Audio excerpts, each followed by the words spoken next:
Hi friends, stock മാർക്കറ്റിൻ്റെ short term വളറ്റിലിറ്റിയും അല്ലെങ്കിൽ അതിൻ്റെ ആ ഒരു ഉയർച്ച താഴ്ചകളെ ട്രാക്ക് ചെയ്യാനുള്ള സമയമില്ലാത്തവരും അതുപോലെ തന്നെ സ്റ്റോക്ക് മാർക്കറ്റിനെ കുറിച്ചുള്ള ഒരു മാർക്കറ്റ് നോളജ് വലിയ തോതിൽ ഇല്ലാത്തതുകൊണ്ട് അല്ലെങ്കിൽ അതിനുവേണ്ടി സമയം ചെലവാക്കാൻ കഴിയാത്തത് കൊണ്ട് അങ്ങനെയുള്ള ആളുകളൊക്കെ പൊതുവെ ആശ്രയിക്കുന്നതാണ് മ്യൂച്വൽ ഫണ്ട് ഇൻവെസ്റ്റ്മെൻറ്റ്. അപ്പോൾ മ്യൂച്വൽ ഫണ്ടിൽ നിന്ന് ലഭിക്കുന്ന റിട്ടേൺ പലപ്പോഴും സ്റ്റോക്ക് മാർക്കറ്റിൻ്റെ ആ ഒരു ബെഞ്ച് മാർക്കിനൊപ്പം നീങ്ങുന്ന ഒരു റിട്ടേൺ ആയിരിക്കും. പല വിധത്തിലുള്ള ബെഞ്ച് മാർക്കുകൾ ഉണ്ടെങ്കിലും നമ്മൾ പൊതുവെ സ്റ്റോക്ക് മാർക്കറ്റിൻ്റെ ആ ഒരു മൂവ്മെൻറ്റ് വിലയിരുത്താൻ വേണ്ടി ഉപയോഗിക്കുന്നത് നിഫ്റ്റി 50 ഇൻഡെക്സിൻ്റെ ഒരു മൂവ്മെൻ്റ് ആണ് നമ്മൾ പൊതുവെ ട്രാക്ക് ചെയ്യാറുള്ളത്. അപ്പോൾ ഈ നിഫ്റ്റി 50യിൽ നമുക്കറിയാം ടോപ്പ് 50 കമ്പനികളുടെ ഒരു കൂട്ടമാണ് നിഫ്റ്റി 50. അപ്പോൾ ഈക്വിറ്റി ഇൻവെസ്റ്റ്മെൻറ്റ് നടത്തുന്ന എല്ലാവരുടെയും ലക്ഷ്യം, അത് മ്യൂച്വൽ ഫണ്ട് ആവട്ടെ, ETF ആവട്ടെ, സ്റ്റോക്കിൽ ഡയറക്റ്റ് ഇൻവെസ്റ്റ്മെൻ്റ് ആവട്ടെ, എല്ലാവരുടെയും ലക്ഷ്യം FDയെ ബീറ്റ് ചെയ്യുക എന്നുള്ളതല്ല, അത് നിഫ്റ്റി 50യെ ബീറ്റ് ചെയ്യുക എന്നുള്ളതാണ്. അങ്ങനെ ഒരു റിട്ടേൺ ഉണ്ടാക്കാൻ കഴിയുന്നുണ്ടെങ്കിൽ മാത്രമേ നമ്മൾ ഇക്വിറ്റി ഇൻവെസ്റ്റ്മെൻറ്റ് കൊണ്ട് നമ്മൾ ഉദ്ദേശിക്കുന്ന ഒരു ലക്ഷ്യം നേടാൻ സാധിക്കുകയുള്ളൂ. നമുക്കറിയാം മ്യൂച്വൽ ഫണ്ടിൽ ലാർജ് ക്യാപ്പ് ഉണ്ട്, മിഡ് ക്യാപ്പ് മ്യൂച്വൽ ഫണ്ടുകളുണ്ട്, സ്മോൾ ക്യാപ്പ് മ്യൂച്വൽ ഫണ്ടുകളുണ്ട്, സെക്ടർ വൈസ് ആയിട്ടുള്ള മ്യൂച്വൽ ഫണ്ടുകളുണ്ട്, തീമാറ്റിക് ആയിട്ടുള്ള മ്യൂച്വൽ ഫണ്ടുകളുണ്ട്. അങ്ങനെ ധാരാളം കാറ്റഗറിയിൽ നമുക്ക് മ്യൂച്വൽ ഫണ്ടുകളെ കാണാൻ കഴിയും. അപ്പോൾ ഈ വീഡിയോയിൽ നാം പരിശോധിക്കുന്നത് മ്യൂച്വൽ ഫണ്ടിൽ നിഫ്റ്റി 50യേക്കാൾ റിട്ടേൺ കഴിഞ്ഞ ഏപ്രിൽ മാസം നൽകിയ മ്യൂച്വൽ ഫണ്ട് കാറ്റഗറികൾ ഏതെല്ലാമെന്നും അവയിലെ ടോപ്പ് പെർഫോമിംഗ് ഫണ്ടുകൾ ഏതൊക്കെയാണെന്നുമാണ് നമ്മൾ പരിശോധിക്കുന്നത്. കൂടാതെ മറ്റൊരു കാര്യം ഇവിടെ പ്രത്യേകം ശ്രദ്ധിക്കേണ്ടത് 1 മന്ത് റിട്ടേൺ ഒരിക്കലും ഒരു മ്യൂച്വൽ ഫണ്ടിൻ്റെ പെർഫോമൻസിനെ വിലയിരുത്താനുള്ള ഒരു കാലയളവല്ല. മിനിമം ഒരു 3 വർഷം മുതൽ 5 വർഷം വരെ കൺസിസ്റ്റൻ്റ് ആയിട്ട് പല വിധത്തിലുള്ള മാർക്കറ്റ് സൈക്കിളിലൂടെ കടന്നുപോയ ഫണ്ടുകളാണ് യഥാർത്ഥത്തിൽ നമ്മൾ ഇൻവെസ്റ്റ് ചെയ്യേണ്ടത്. എങ്കിലും ഇവിടെ ഏപ്രിൽ മാസത്തെ മ്യൂച്വൽ ഫണ്ട് പെർഫോമൻസിൻ്റെ ഒരു റിവ്യൂ മാത്രമാണ് ഇവിടെ അവതരിപ്പിക്കാൻ ഉദ്ദേശിക്കുന്നത്. ഇതൊരിക്കലും അതിലേക്ക് ബൈ ചെയ്യാനോ അല്ലെങ്കിൽ എക്സിറ്റ് ചെയ്യാനോ ഉള്ള ഒരു റെക്കമെൻഡേഷനായിട്ട് ഒരിക്കലും എടുക്കരുത്. അപ്പോൾ R4Iലേക്ക് ഒരിക്കൽ കൂടി എല്ലാവർക്കും സ്വാഗതം. ഇപ്പോൾ ബെഞ്ച് മാർക്ക് ഇൻഡെക്സായ നിഫ്റ്റി 50യുടെ ഏപ്രിൽ 1 ഒരു ക്ലോസിംഗ് നമ്മൾ നോക്കുകയാണെങ്കിൽ അത് 23,165 എന്ന ലെവലാണെന്ന് കാണാം. ഇപ്പോൾ കഴിഞ്ഞ ദിവസം ഈ ഏപ്രിൽ 30 അതിൻ്റെ ഒരു ക്ലോസിംഗ് നോക്കുകയാണെങ്കിൽ 24,334 ഒരു മാസത്തെ നിഫ്റ്റിയുടെ റിട്ടേൺ എന്ന് പറയുന്നത് 5.04% ആണ്. അപ്പോൾ ഈ ഒരു നിഫ്റ്റിയുടെ 5.04 റിട്ടേണിനെ മറികടന്നിട്ടുള്ള റിട്ടേൺ നൽകിയ മ്യൂച്വൽ ഫണ്ടുകൾ ഏതൊക്കെയാണ് നമുക്ക് കാറ്റഗറി വൈസ് ഒന്ന് പരിശോധിച്ച് നോക്കാം. ആദ്യം നമുക്ക് ലാർജ് ക്യാപ്പ് മ്യൂച്വൽ ഫണ്ടുകളിൽ നിന്ന് തുടങ്ങാം. അവിടെ നിഫ്റ്റിയുടെ ആ ഒരു 5.04 റിട്ടേണിനെ ബീറ്റ് ചെയ്യാൻ ഒരു ഫണ്ടിനും സാധിച്ചിട്ടില്ലെന്ന് നമുക്ക് കാണാൻ കഴിയും. അപ്പോൾ ഏറ്റവും അധികം ആ ഒരു കാറ്റഗറി റിട്ടേൺ നൽകിയ ഇൻവെസ്കോ ഇന്ത്യ ലാർജ് ക്യാപ്പ് ഫണ്ടാണ്. അതിൻ്റെ റിട്ടേൺ തന്നെ 4.71% മാത്രമാണ്.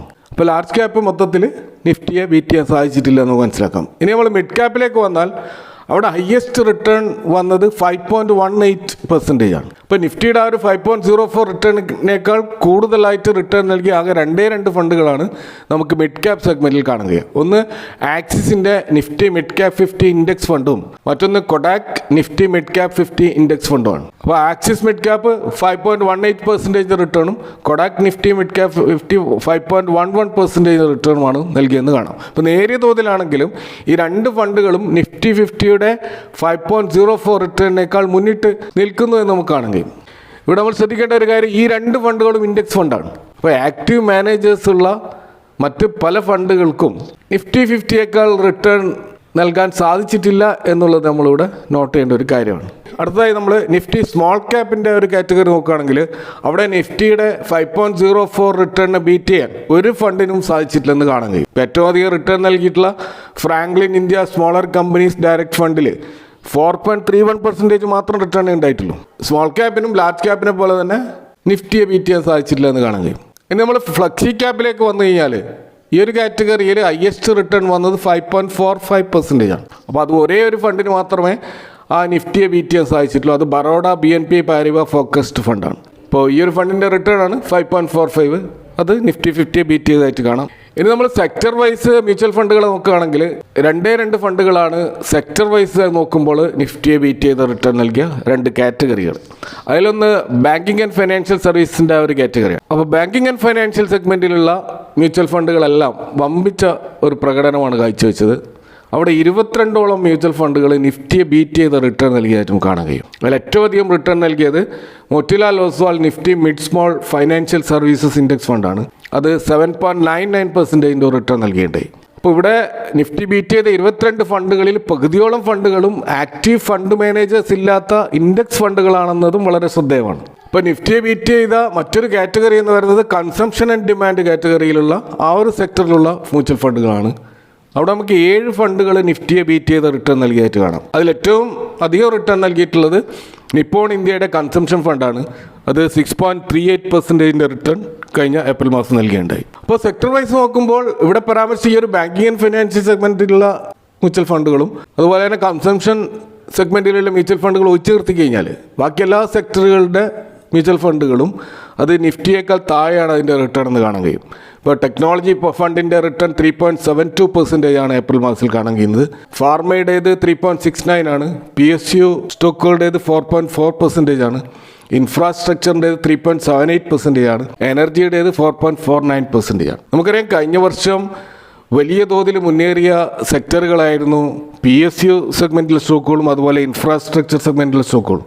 അപ്പോൾ അതുകൊണ്ട് തന്നെ ആ സമയത്തുള്ള ഈ മ്യൂച്വൽ ഫണ്ടുകളും വമ്പിച്ച റിട്ടേൺ നൽകുകയുണ്ടായി. പക്ഷേ ഇപ്പോൾ അത് നിഫ്റ്റി അണ്ടർ പെർഫോം ചെയ്യുകയാണ് നമുക്ക് കാണാൻ കഴിയും. ഇവിടെയാണ് സെക്ടർ റൊട്ടേഷൻ്റെ പ്രാധാന്യം നമ്മൾ മനസ്സിലാക്കേണ്ടത്. അന്ന് അണ്ടർ പെർഫോം ചെയ്യുകയായിരുന്ന ബാങ്കിങ് സെഗ്മെൻറ്റും കൺസംഷൻ സെഗ്മെൻറ്റും ഇപ്പോൾ മുന്നോട്ട് വന്നതായിട്ട് നമുക്ക് കാണാൻ കഴിയും. ഇനി മ്യൂച്വൽ ഫണ്ടുകളിലെ മറ്റൊരു പ്രധാനപ്പെട്ട കാറ്റഗറി ആയിട്ട് മാറിക്കൊണ്ടിരിക്കുന്ന ഇൻ്റർനാഷണൽ മാർക്കറ്റ് ഇൻവെസ്റ്റ് ചെയ്യുന്ന മ്യൂച്വൽ ഫണ്ടുകൾ നോക്കുകയാണെങ്കിൽ അവിടെ 5 ഫണ്ടുകൾ നിഫ്റ്റിയെ ബീറ്റ് ചെയ്തതായിട്ട് കാണാം. അതിലൊന്ന് DSP world gold fund of fund direct പ്ലാനാണ്. ഗ്ലോബൽ ഗോൾഡ് ഇൻഡെക്സിനെ ഫോളോ ചെയ്യുന്ന DSPയുടെ ഈ ഒരു മ്യൂച്വൽ ഫണ്ടാണ് 7.66% റിട്ടേൺ നൽകിയ ഇൻ്റർനാഷണൽ സെഗ്മെൻറ്റിൽ ഏപ്രിൽ മാസം ഏറ്റവും നല്ല റിട്ടേൺ നൽകിയ ഫണ്ട്. രണ്ടാമത് കാണുന്ന Edelweiss Europe dynamic equity offshore ഫണ്ടാണ്. അത് 7.21% റിട്ടേൺ നൽകി.